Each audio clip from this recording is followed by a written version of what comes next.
Hello, everyone. So we are very happy to be here with you. I'm with Sandhya Gunness, who will introduce herself shortly. But let me first just explain a little bit what we are doing.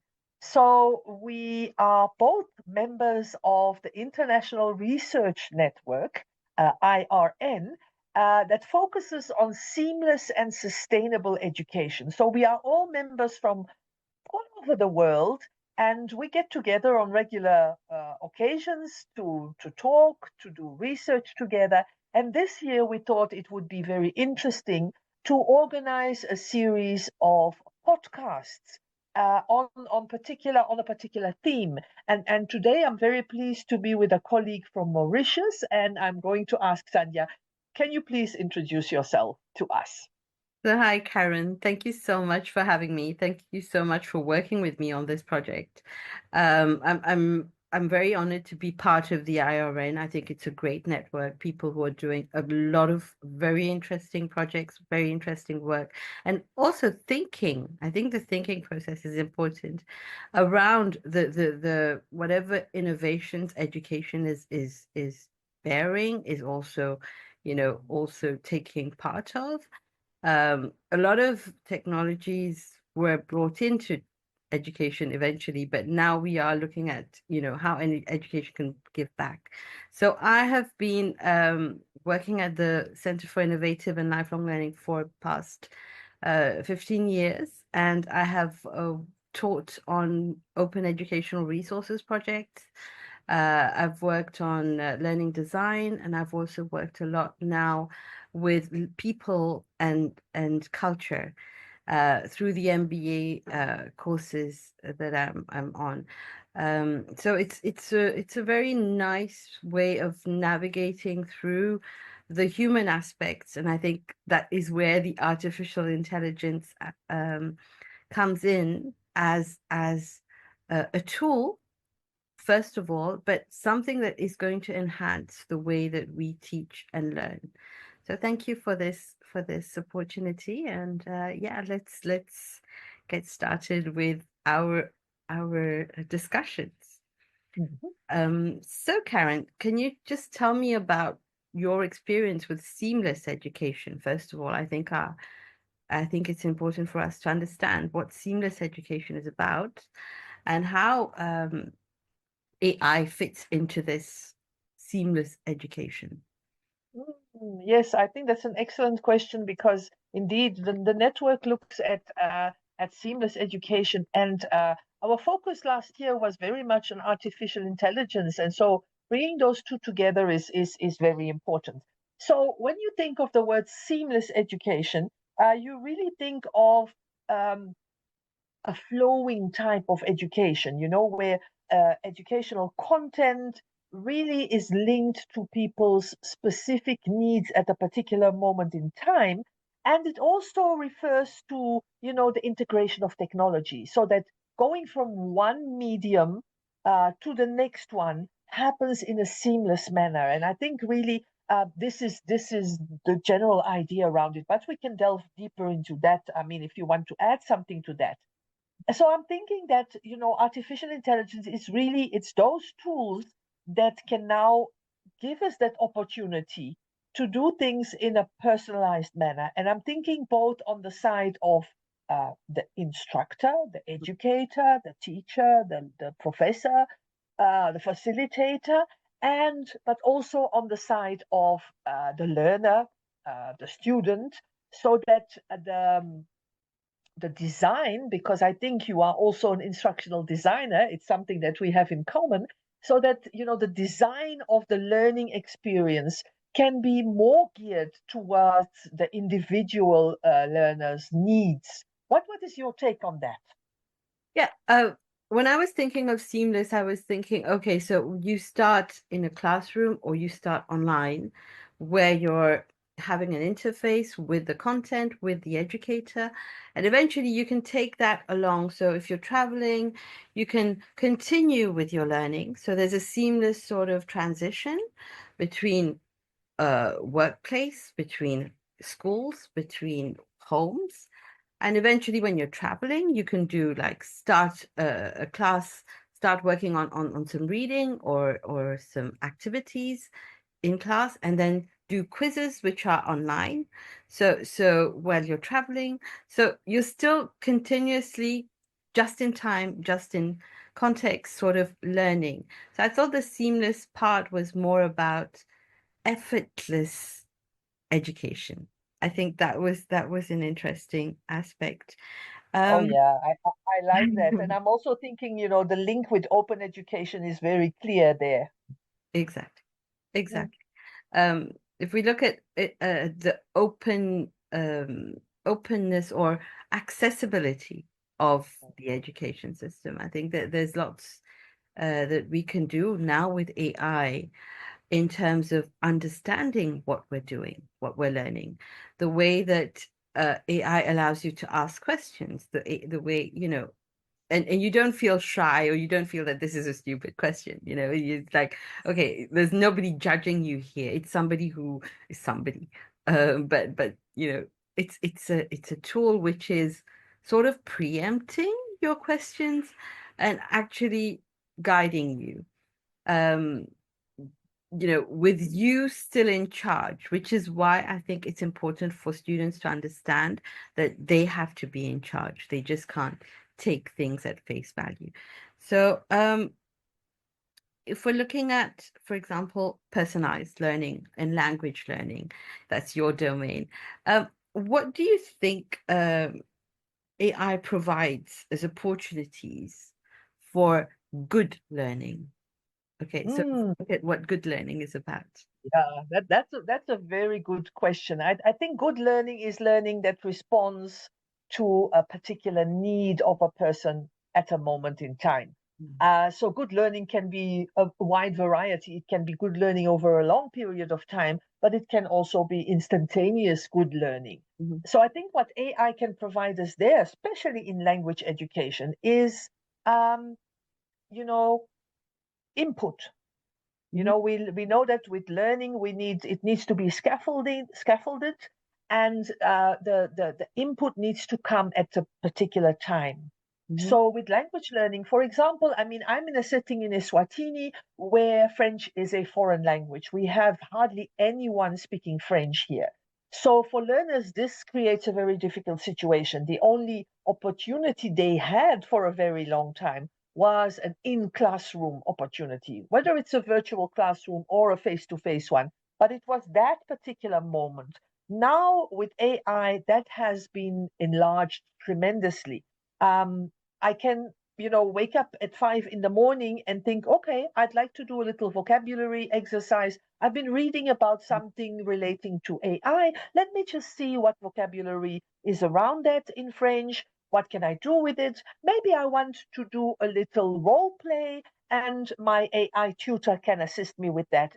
And it will point out, whether I'm pronouncing things right, whether I should be doing some more research on particular vocabulary, how to use the vocabulary in a sentence. So there's all this, it has really opened doors for us. mhm. So maybe you can also tell us a little bit what it means for your students. I know you are in a master's program, with students who've got very particular needs. How Mhm. does that? Yeah.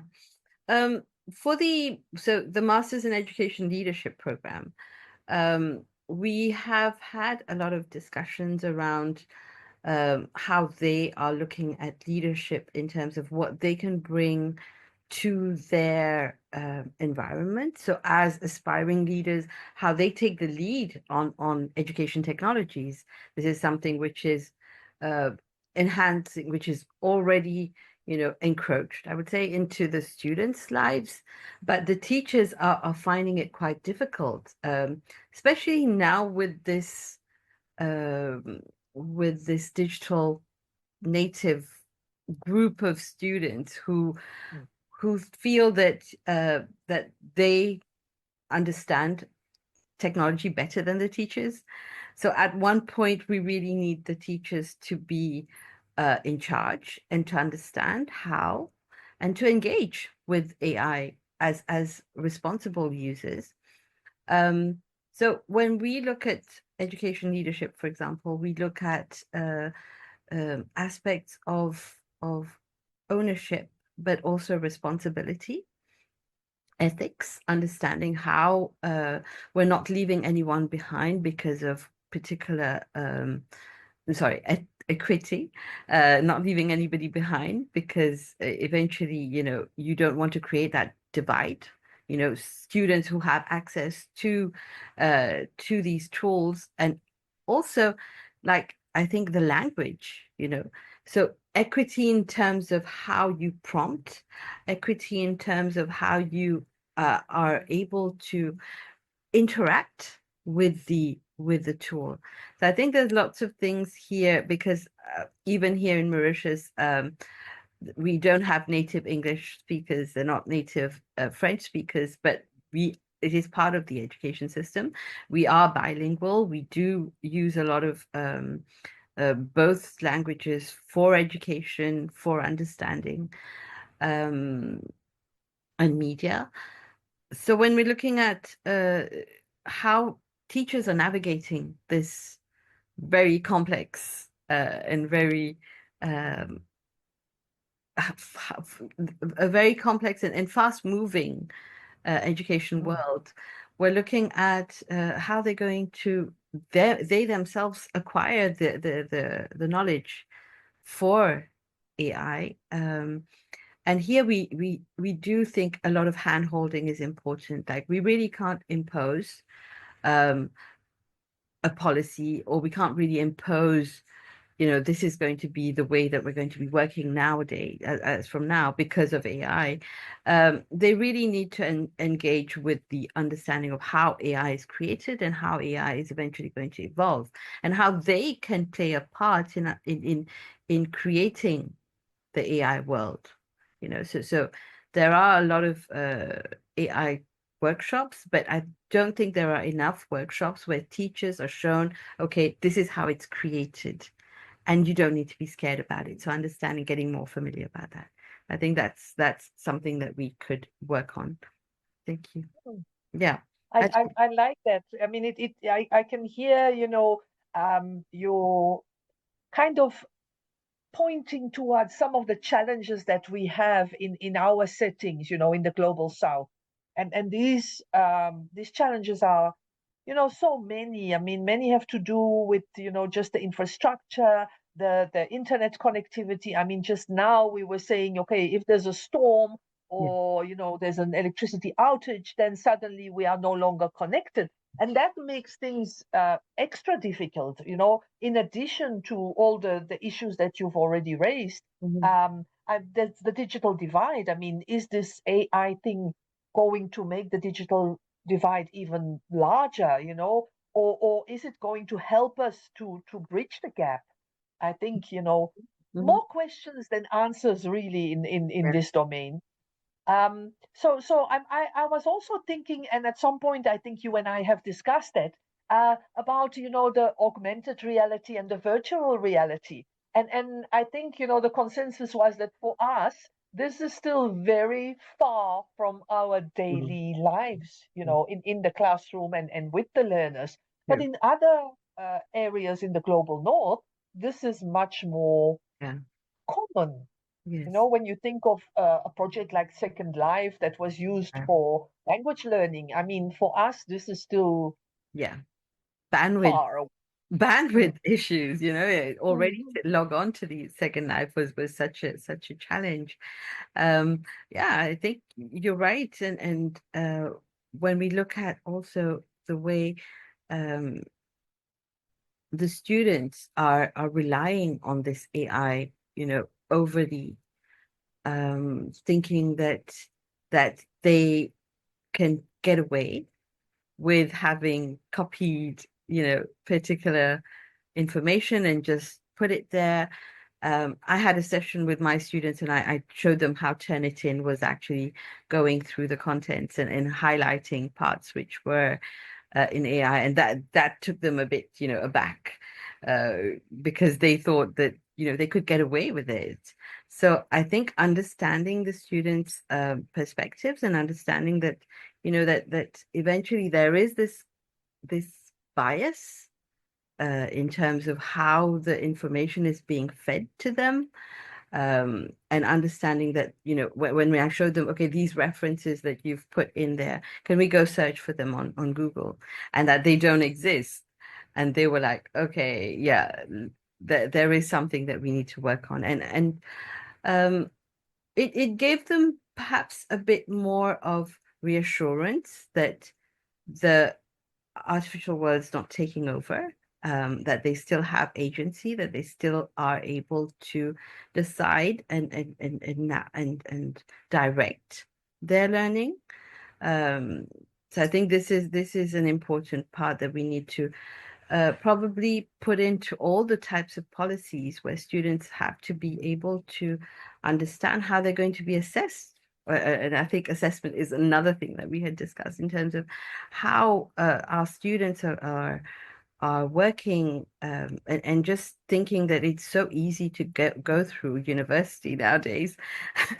But it's not, because then when you produce these graduates, and our responsibility to produce graduates who are going to be contributing back to the economy, we don't want students who are just relying on AI.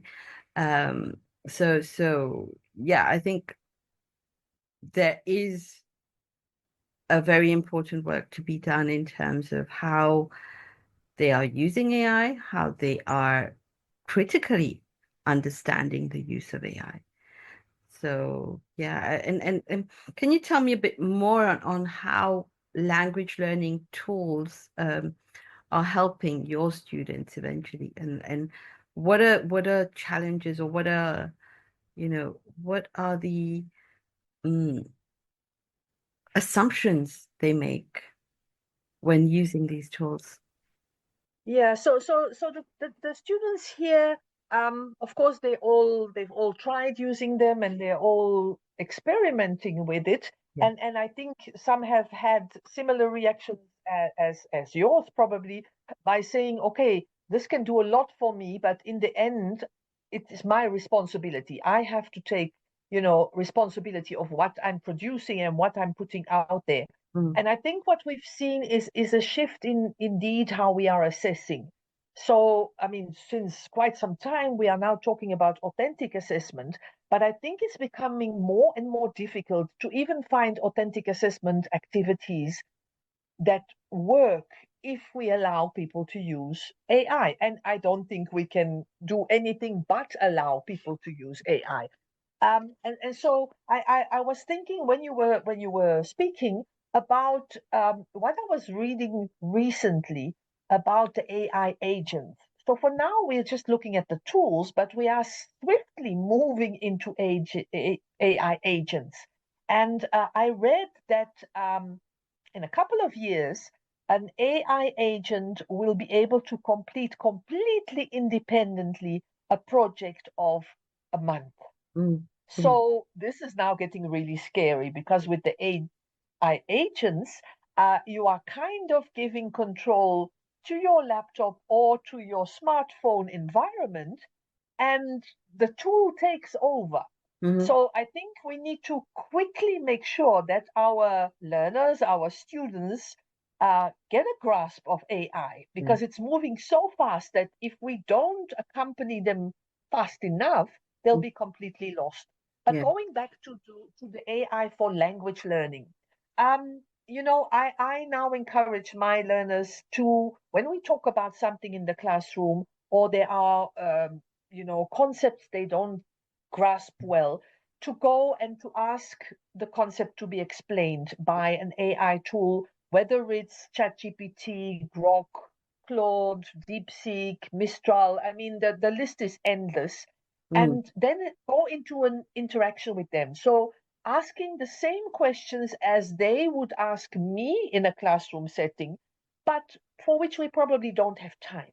yeah, yeah, So then exactly. they can really dig as deep as necessary for them. And Mhm, I think mhm, it's that aspect that is very much valuable. I mean, even this morning, I was working with a student. We were looking at a text on climate change, and we were trying to identify metaphors. Mm-hmm. This is a second-year student who still struggles very much with the French language. I mean, she is between an A2 and a B1. Mm-hmm. So there are so many things that she needs to understand before we can move forward. And we just don't have the time to do that together. Yeah. So pointing her to an AI tool has been magic, honestly. Mm-hmm. Mm-hmm. Yeah, I think I can understand. I think that's the beauty of technology is the ability to engage and to, feel that something is listening to you and responding.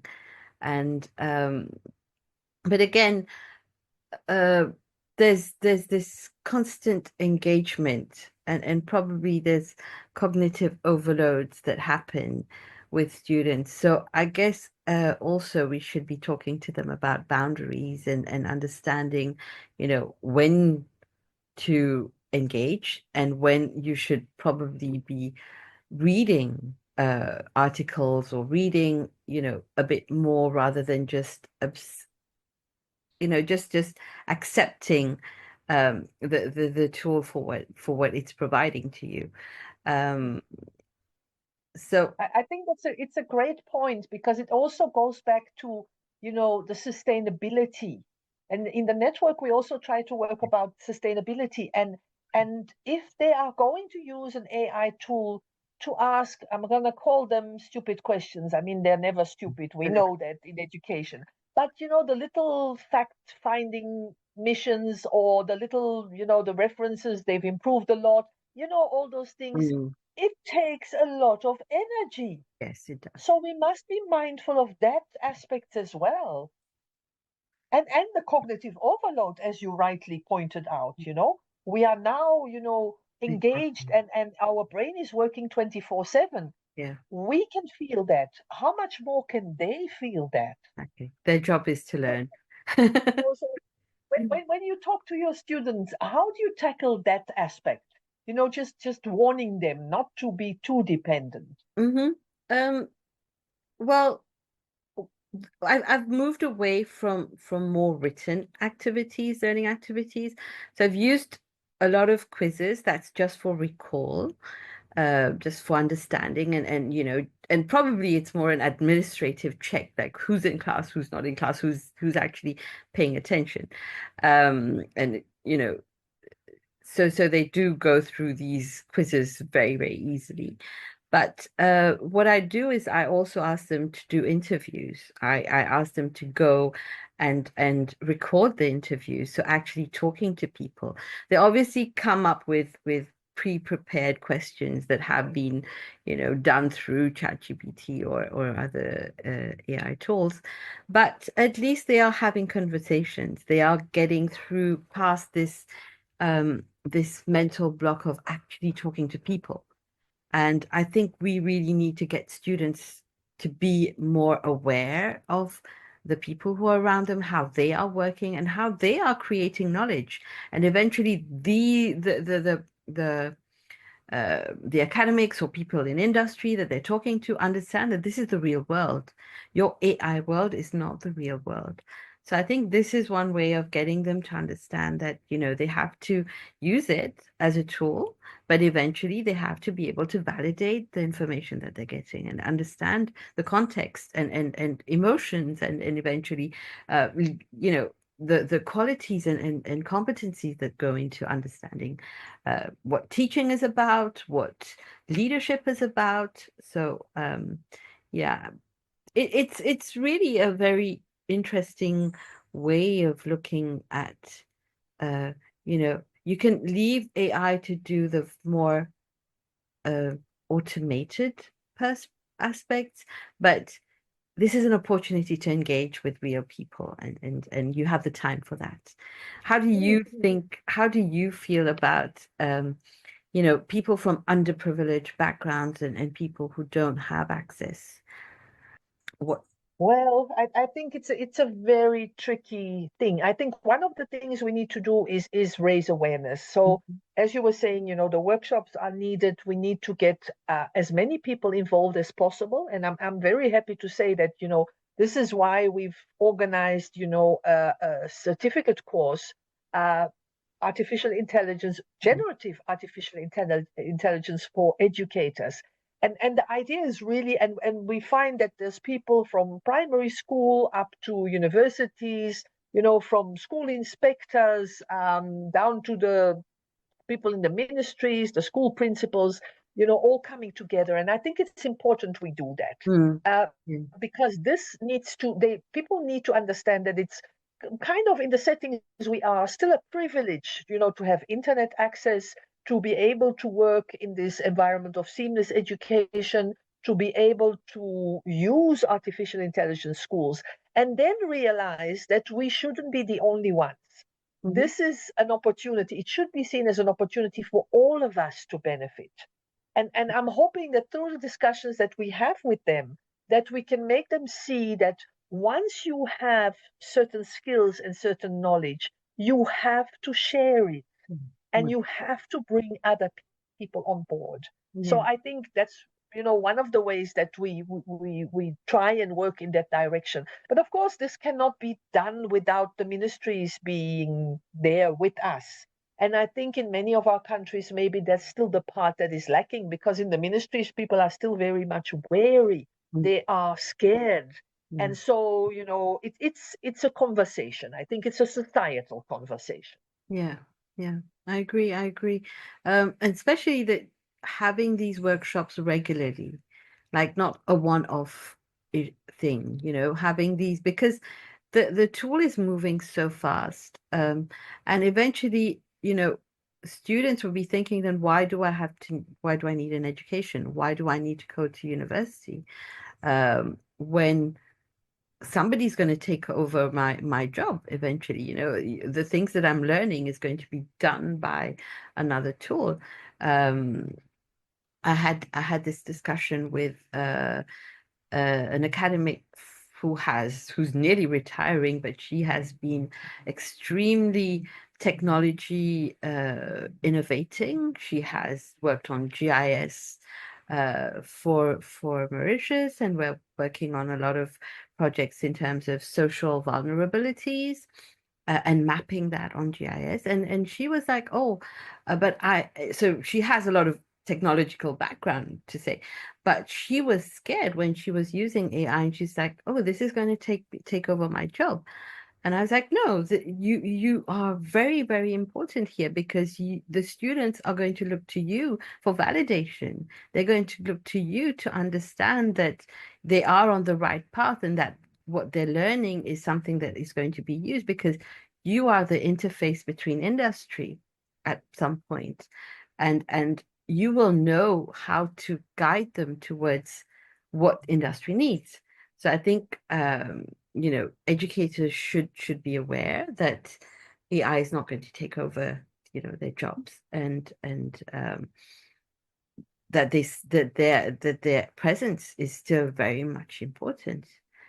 So yeah, I think Yeah, I think that's really it's a high point, maybe on which we can uh, wind down our conversation. I'm sure the two of us can talk for hours and hours, but this, is a podcast format. So at some point we need to stop. I just wanted to say that, yeah, I think we need to be very, very careful, because as you've noticed, most of the tools now, the free tools, have two extra buttons, which is thinking and deep search. So we are going into very dangerous areas, I think. And so, yeah, warning everybody is important.